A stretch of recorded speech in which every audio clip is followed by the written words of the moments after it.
The strategy was I buy a 2-bedroom duplex because I bought that property for 400,000 rent. Right. By the way, I just sold that property last week for 1.2 million. Whoa. Echo, so you come out of university, right? You now have shares, you're starting to see famous brands, you've got it at R2 and it's like going all the way up. How do you go, and I know you've read Robert Kiyosaki, but how did you buy your first property? So Can my you walk first us through that process? Okay, so first property, and that's only property I've bought that I've put a deposit down.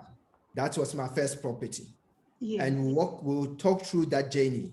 So Okay. the first property, again, 2000, when I started working in 2008, Yes. the market, we had a subprime crisis, yeah, where the housing market was crashing.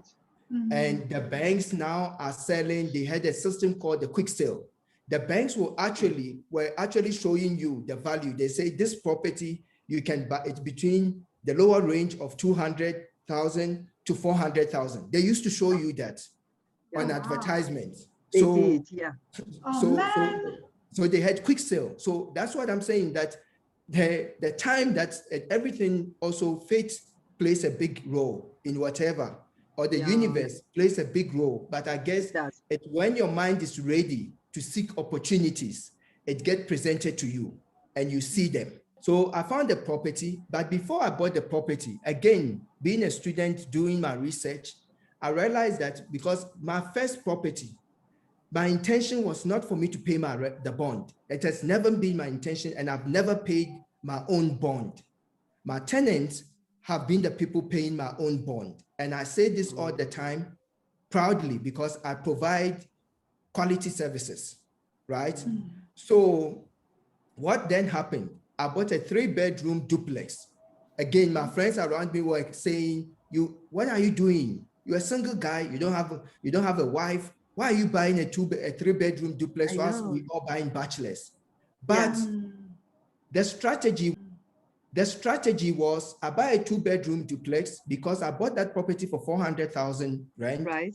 By the way, I just sold that property last week for 1.2 million. Whoa. Right. And I'll tell you, I didn't sell it.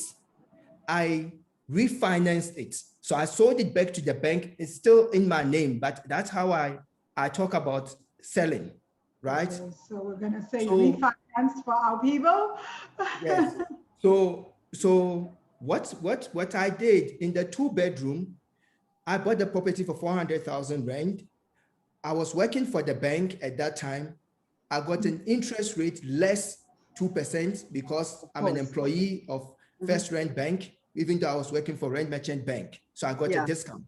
So I had to pay, and then I had to put 40,000 rent deposit, the 10% deposit. How did I get the 10% deposit? That money was made available because I was buying shares. At that time, my shares were doing very well. So I could sell my famous brand, and that's what another regret, never sell your winning shares. But I sold my famous brand, and now look at where famous brand is sitting, over 100. Over 100. Rand. So I sold. I have to sigh that because it hit the amount of times that inside. And I think Miso resonates, the amount of times that we've sold out of a winning stock. Yes. Yeah. It hurts. Yes. So I sold my famous brand, but where I take comfort is because that 40,000 is what has built this empire now. Yeah. Right? Because remember, I sold it, but I never went to spend it on booze, anything. I used it as a deposit for my first property. I like that.